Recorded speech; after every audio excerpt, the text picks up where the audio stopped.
Next Legacy. Good afternoon, Anthony, and welcome to the Danaya Azure Radio. How are you? I'm doing good. How are you? I am good. Happy New Year. Happy Black History Month. Oh, let me say Black Future Month. Facts. Definitely Very Black Future excited. Month, 100%. Yes. So I met Anthony White on Clubhouse months ago, and he's doing some amazing things. So first talk about like how you got on Clubhouse and like, what have you done on there that's like, helps to change your life? I got on Clubhouse honestly by one of my friends. They know I love talking to people. So they was like, I got the perfect app for you. I know you love to network. So I signed up for Clubhouse. And next thing you know, I started to meet tons of people. And I started to tell my story a little bit of what I do. And next thing you know, everything literally took off from there. I got to be in touch with so many radio stations, so many celebrities, so many people I've seen even growing up on TV. And it was just like, wow, I didn't even know it was a platform like this. And I soon just started helping people with mental health and clients and just helping people with their internal self and even just help them attack their dreams step by step. Yes, definitely. So tell everybody, like, what is the main part of your story? What has led you to be a motivational speaker?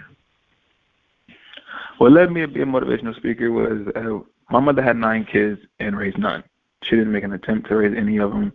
I was born as a premature crack baby. I'm the youngest of the 9 kids. My mother had 6 baby daddies. And I come from one of the dangerous places to live inside the United States, East Cleveland, Ohio. And, we grew up in poverty. Over 47% of kids grew up inside of poverty where I'm from. And it's tons of murders a day, tons of killings, and tons of robberies, and tons of things you see on a daily basis that not normally everybody does. And coming from a place like that, and us not knowing the correct mental health and knowing that's one of the huge issues where I come from, and not even just where I come from, in tons of other poverty places, even third world countries, that know the correct mental health in order to really, be their true selves and be their true selves and get to where they want to be, inside of life. And I had to learn the correct steps in order for that to happen. But first, I had to fix myself. And I used to skip school when I was in high school tons of times, and I used to sit down and watch motivational speakers. And I don't know if you're familiar with the Inky Johnsons, the Eric Thomas, the Les Browns, and I kept watching, and it was almost like they believed in me more than I believed in myself. And people kept telling me my whole entire life I always had a powerful story, but I didn't really know how to use it, but I always knew I impacted people whenever I came in contact with them. So I decided to go public with it and started to help people. And that right there is literally how I became a motivational speaker, but the first step to that was writing my book. I literally wrote a whole entire series about my life, and I'm working on my 3rd book right now. And that's how everything started. Once I figured out somebody changed my life just because they believed inside of me, but not believed in myself, I know I could do the same thing for other people. To one of the things that help you to change your life, besides, obviously, listen to motivational speakers, what was that moment when you knew that, like, this is not for me, I have to get out? I was inside of my sister's basement, and it had to be at the end of 2020. I was in my sister's basement, and I just had to be one of the most depressed I've ever been, especially trying to become a man and try to become into who I really wanted to be, but not knowing who that person was. And I was at the lowest point inside of life. I didn't know what to do. I didn't come upstairs for 3 months, and I was just tired of myself. I was tired of the positions I kept putting myself in.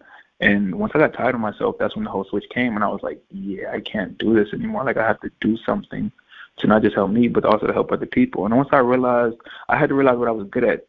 And once I looked at everything I was good at, I realized that I love talking to people. Like, with the talking to people, I loved helping people because I gained knowledge at a very young age. And whenever I came in contact with somebody, it doesn't matter if I met you for 5 minutes, 10 minutes, you're going to remember me.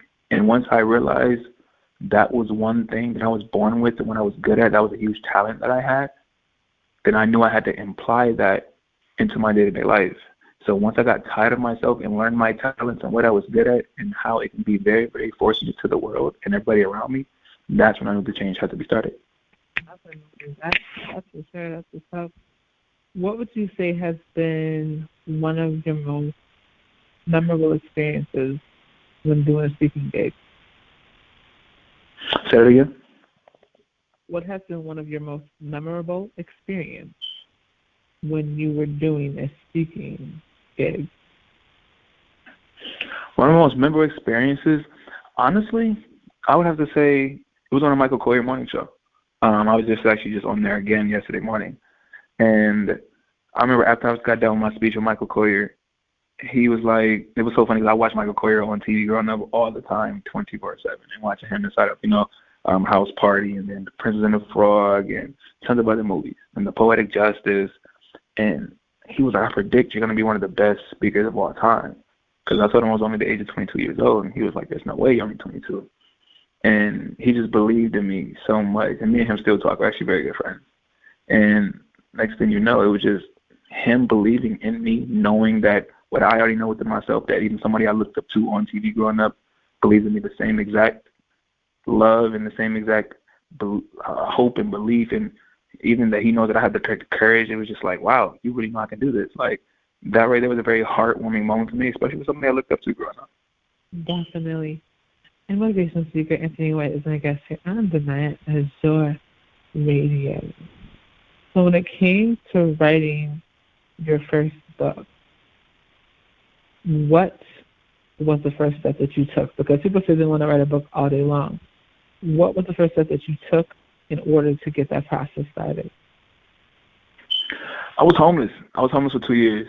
And while I was homeless for those 2 years, I started to write my book. I didn't, if it wasn't for, a lot of people have negative ways to let things out. I didn't know a positive way to push it out. So I wrote it out. And the second I started writing, I automatically seen like a weight that lifted off of my shoulders, as if I was talking to somebody. And as I started writing and kept writing, it made me feel better, but yet I knew I had to do something with it. So as that process of me, when I got done being homeless and I was inside of my sister's basement for those 3 months, that's what started the whole entire process. And I just kept writing along with, I had to remember, like, I moved to Boston at a certain age. And I had to remember the reason why I moved to Boston internally, not like the entire reason, but internally. And it was like to become a better person.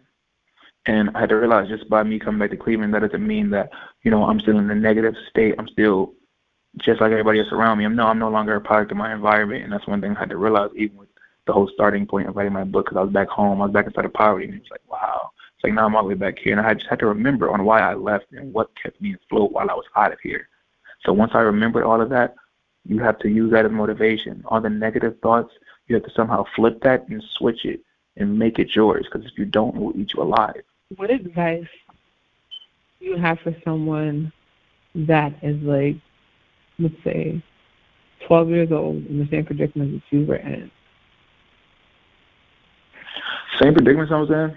I would honestly tell them, think smart, especially because at age 12 years old, I was doing stupid things. Like, I was a product of my environment. I was breaking inside of homes. I was doing stupid things, like literally inside of the streets. And as I was literally living a survival life, and I was living all of the survival instincts. So I would just tell that young person who was 12 years old, you don't have to be like your environment. You don't have to be like the people around you. You can literally separate yourself to become better. You don't have to become better at a certain age. You don't have to be a certain age to become better. As long as you know who you are internally as a person, follow that. Don't follow everybody else that you see in front of you. Stay you, and as long as you get to know who internally you are, it's the only thing that matters. Definitely, I love it.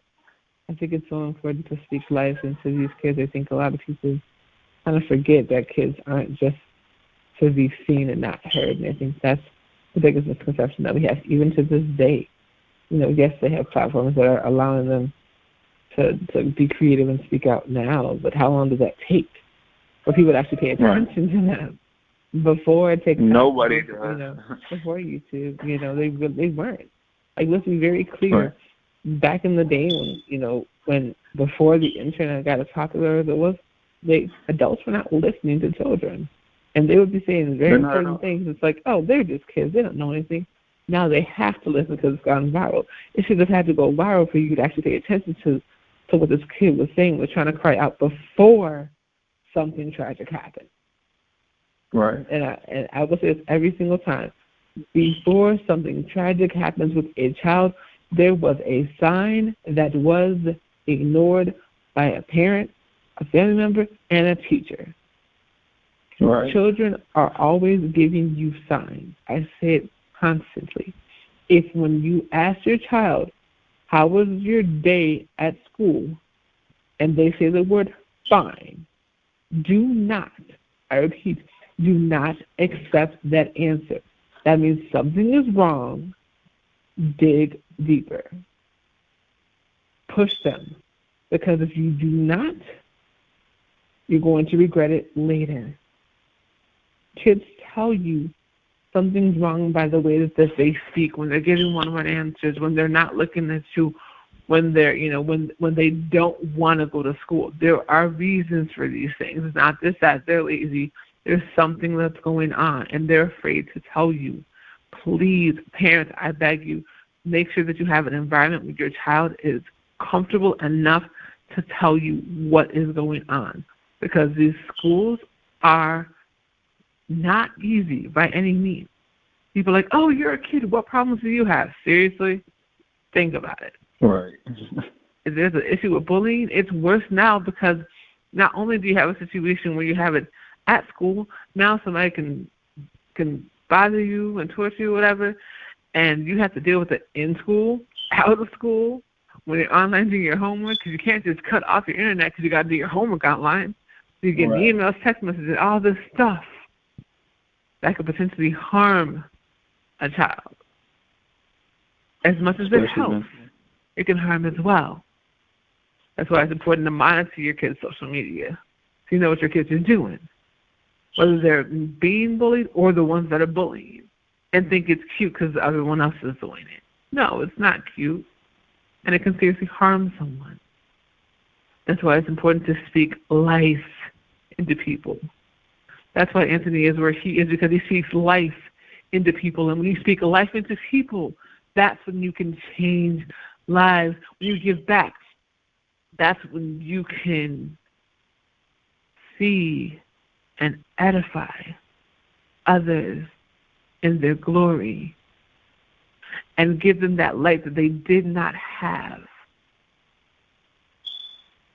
And just be that light for them that they thought was never possible. Anthony White, author and motivational speaker, is my guest here on Danaya Azure Radio. What's the one thing, if you could change one thing in your life when you were a kid, what would it have been? If I was younger, I probably would have changed something. I probably would have. But now that I realize that growing up, everything happens for a reason, I honestly would change nothing. I wouldn't change anything growing up. I wouldn't change anything in school. I wouldn't even change my mother not raising me. I wouldn't change my father not raising me, because I always said that my parents raised me even though they didn't. Because if I literally lived with them, my situation probably wouldn't have turned out the way it did. I probably wouldn't be a motivational speaker. I'd probably be still stuck inside of poverty. You know what I mean?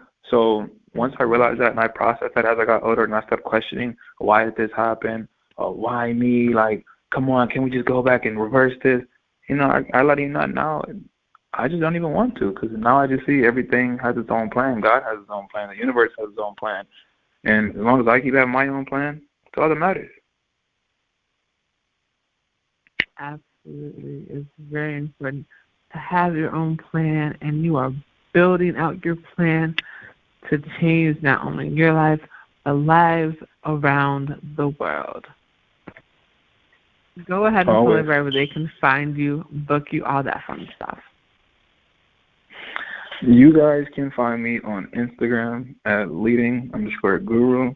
You can call my phone for booking at 216-415-1320. The number again is 216-415-1320.